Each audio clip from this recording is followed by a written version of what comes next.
अस्सलाम वालेकुम नाजरीन। पस पर्दा के प्रोग्राम में मोहम्मद अदर सिद्दीक के साथ हाजिर खिदमत हैं। आज के मौज़ूआत में डेफामेशन लॉ, एक और 9/11 और आधा झूठ। सर, सबसे पहले अब आपको भी एक वकील करना पड़ेगा क्योंकि अदालत से रजू किया जा रहा है आपके खिलाफ। बहुत शुक्रिया जी।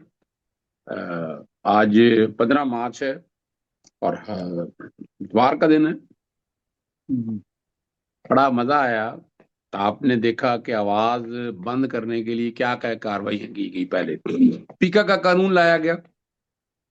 अब पीके के कानून से रिजल्ट नहीं मिल सके तो अब उन्होंने कहा जी डेफामेशन, अच्छा ये जो डेफामेशन लॉ है ना, इस डेफामेशन लॉ को ऑलरेडी चैलेंज किया हुआ है लाहौर हाई कोर्ट में, और ये साफी बरादियों की तरफ से किया हुआ है और बाकायदा इस पे नोटिस जारी हो चुके हैं। एडवोकेट जनरल को 27 से एक और बड़ी डिटेल में इंशाल्लाह बहस होनी है इसके अंदर, और कोशिश मेरी होगी कि इंशाल्लाह ये कानून जो है ना, वैसे भी मैं समझता हूँ कि ये कानून जो है हालात और वाकयात को सामने रख कर देखा जाए तो ये आइन से मुतसादम है फॉर नंबर ऑफ रीजंस।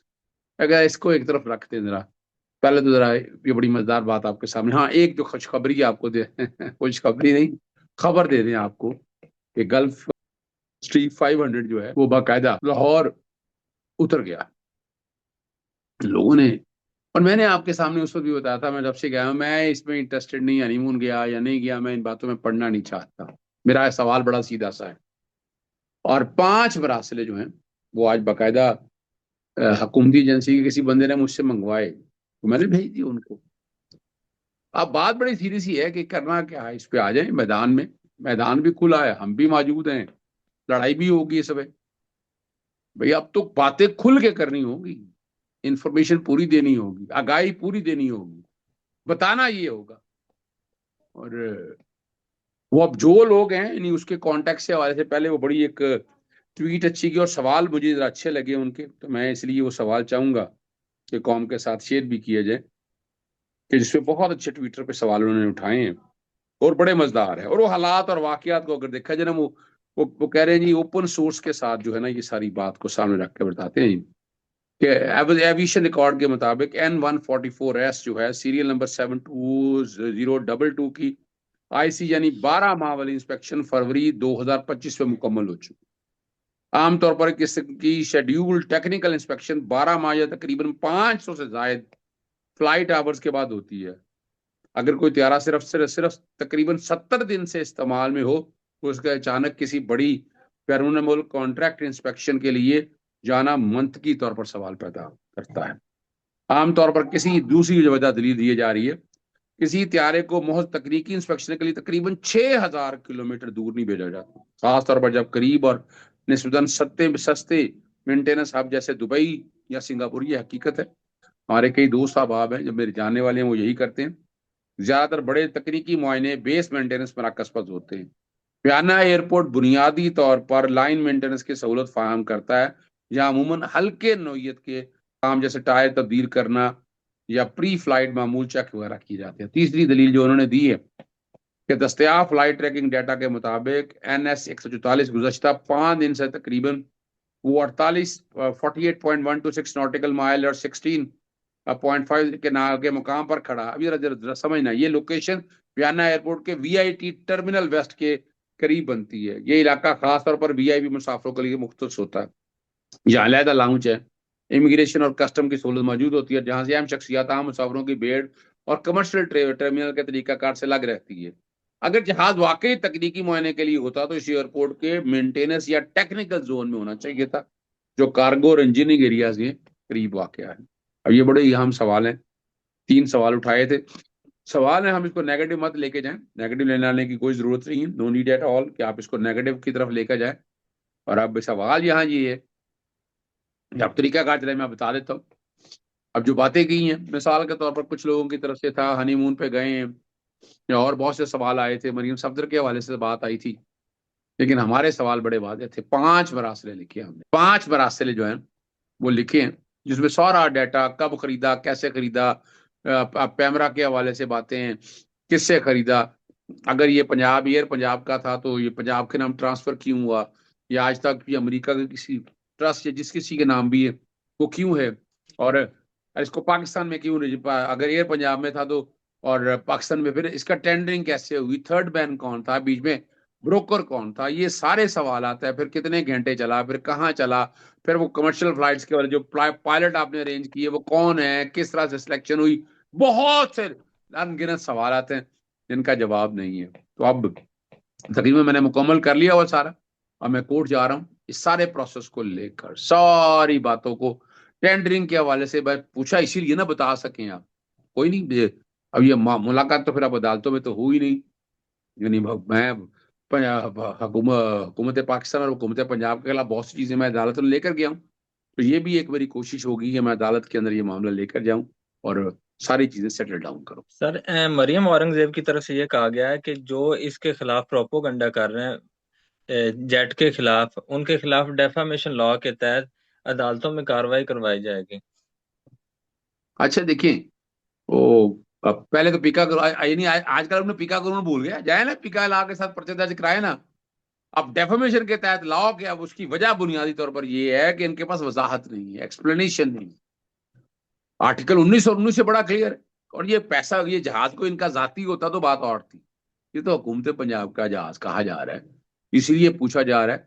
और डेफामेशन के लॉ में भी जाना है, अभी तक नोटिस वोटिस डाले ना।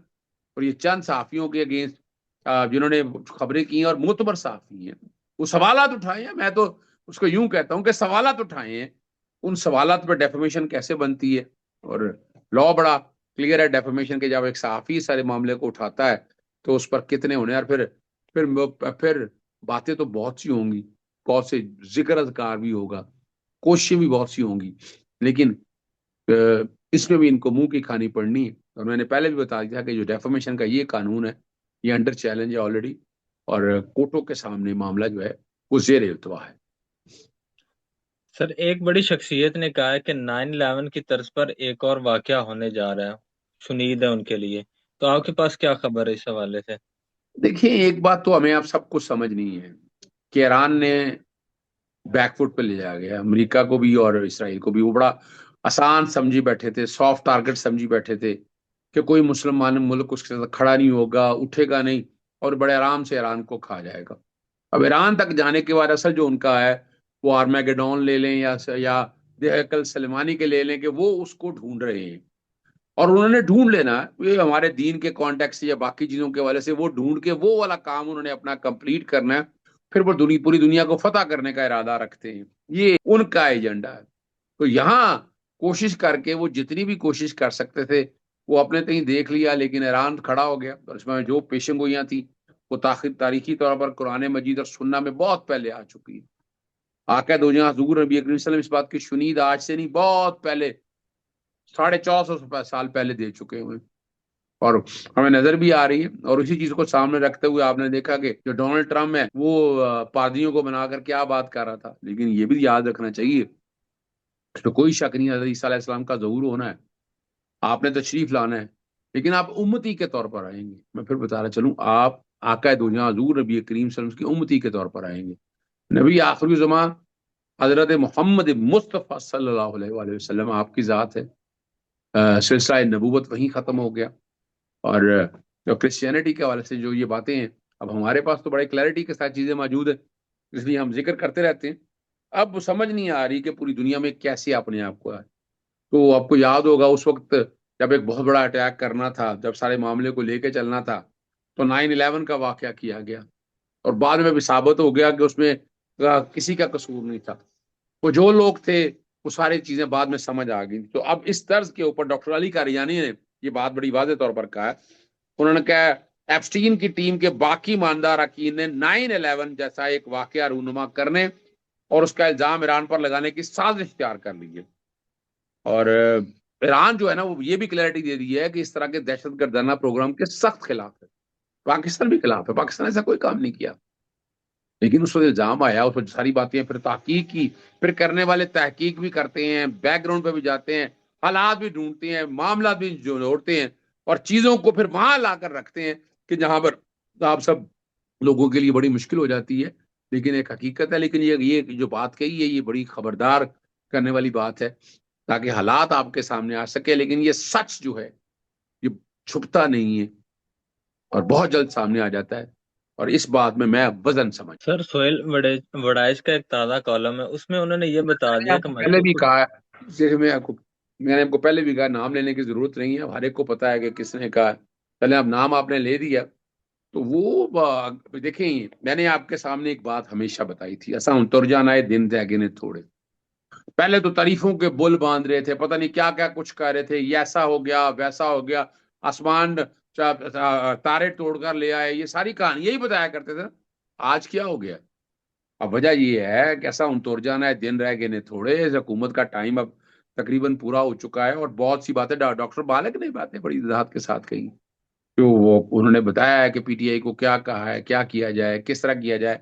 इमरान खान केसेस भी खत्म हुए। इमरान खान के केस देखिए, मैंने असूली कहा था कि 4 साल साहब जो है, एक एवरेज लाइफ है, 5 साल पूरे नहीं होते हैं, तो उस लाइफ के अंदर उन्होंने चीजों को कम बैक करना होता। 4 साल के सीट थे और उसके बाद चीजें वापस लाई जाती हैं। अब यहाँ 4 साल के सीट लिया, वापस लाने के लिए रह क्या गया? यानी अगर हम ग्राउंड पे देखें तो क्या रह गया? आप खुद बताकर देखें, हमें तो नजर आ रहा है कि क्या हालात है। अब हमें तो हर एक को पता है कि कैसे हालात और वाकयात हो चुके हुए हैं। अब और मैंने ये भी कह दिया था कि इमरान खान साहब के अगेंस्ट जो जितने भी केसेस है सारे नीस्तो नबूब पे, पहले दिन से कह रहा हूँ, साइफर के साथ, इद्दत के साथ, साहब साहब अपना तोशाखाना 1, तोशाखाना 2, तोशाखाना 3 अब आ चुका है, उसकी भी सस्पेंशन लगने वाली है। सस्पेंड जिस दिन लगेगी मेरिट पे खत्म हो जाएगा, यानी सस्पेंड हो जाएगी, वैसे तो अपील ही भी अलाउ हो जाएगी। फिर 190 मिलियन पाउंड या अलकादर ट्रस्ट का केस देखा जाए, उसमें भी कुछ नहीं है। ये मैं ग्राउंड पे आपके लिए इसलिए बताता हूँ कि ग्राउंड पे कुछ नहीं है। तो अब जब देखा जाएगा तो कोशिशें की जा रही हैं कि आप चुप करें, कंप्रोमाइज कर जाएं। ठीक है, ये भी कहा जा रहा है कि इलेक्शन जो है वो 1 साल पहले करा दिए जाएंगे, इलेक्शन कमीशन तब्दील कर दिया जाएगा, इलेक्शन कमीशन आपकी मर्जी का होगा। वे पहले भी लगा के देखें, आपकी मर्जी के लगा के देखें ना, तो रिजल्ट तो आपके सामने है। जब सियासी जमातें, जिस दिन सियासी जमातें कंप्रोमाइज होना छोड़ देंगी, तब आप कुछ उस मुल्क की बेहतरी समझ सकेंगे। मैं इसमें कोई इतना पॉजिटिव नहीं, लेकिन इतना मैं समझता हूँ, जैसे मैंने पहले भी कहा था कि बुशरा बीवी बहुत पहले बाहर आ जाएंगी। मैं तो इसी महीने बुशरा बीवी को बाहर आते देख रहा हूँ। फिर इमरान खान साहब जून से पहले पहले इंशाल्लाह अजीज वो भी बाहर आ जाएंगे, और यही यही मैदान होगा, यही ग्राउंड होगी, इसी तरह बातें हुआ करें। सर ईरान और इंडिया के ताल्लुक के हवाले से एक आधा सच कौम को बताया जा रहा है, तो मुकम्मल सच क्या है ये आप नाज़रीन के लिए बता दें। अच्छा, ये देखे ना, एक बड़ी जबरदस्त बात बताई आपने। एक अधूरी खबर जो है ना गर्दिश कर रही है कि ईरान ने जो है ना अपनाए हम से भारतीय ऑयल टैंकर को गुजरने की इजाजत दे दी है। हकीकत इस खबर से नजर नहीं आता, दूर दूर तक तो समझ बात नहीं आती, और मामले के साथ सूरत हाल वाज़ेह नहीं हो पाती। ठीक है ना जी? और वो उसकी वजह यह है कि ईरान ने सिर्फ 2 जहाज थे कि जिसको सामने रख के इजाजत दी थी। दो दो ऑयल टैंकर थे। ठीक है ना, जिसको, और वो भी शर्त पर दी थी कि भारत 10 फरवरी को अमरीकी दबाव पर जब्त किए गए 3 ईरानी ऑयल टैंकर्स वापस ईरान के हवाले करेगा। तो ये एक एक बिग डील थी।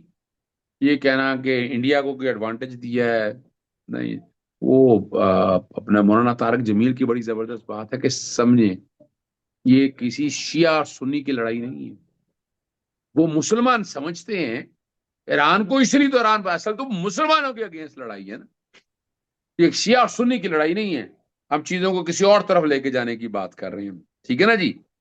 और आपको याद होगा ईरान ने एक भारतीय ऑयल टैंकर को भी निशाना बनाया था जो तेल लेकर भारत जा रहा था। तो कुछ हकायक ऐसे हैं, और ये बिग डील में इस तरह की बातें होती रहती है, छोटी छोटी बातों, तो इसको ये कहना कि जनाब वो सारा ही मामला ठप हो गया या खत्म हो गया, वो तो शायद मैं मानने के लिए भी तैयार ना हूं, ना मैं समझता हूँ ऐसी कोई बात है। लेकिन इतना जरूर है कि ईरान बड़ा इंटेलिजेंटली चीजों को खेल रहा है। गौर करें ना इस बात को, कहाँ कहाँ देखें, जहां जंग भी लड़ रहा है, और फिर वो उस सारे एरिया को, अपनाए हम को अगर देखा जाए, उसको किस तरीके से कंट्रोल कर रहा है, किस तरह से चीजों को लेकर जा रहा है, ये भी आप समझ आए ना। यानी ये कोई इतना आसान काम तो नहीं है।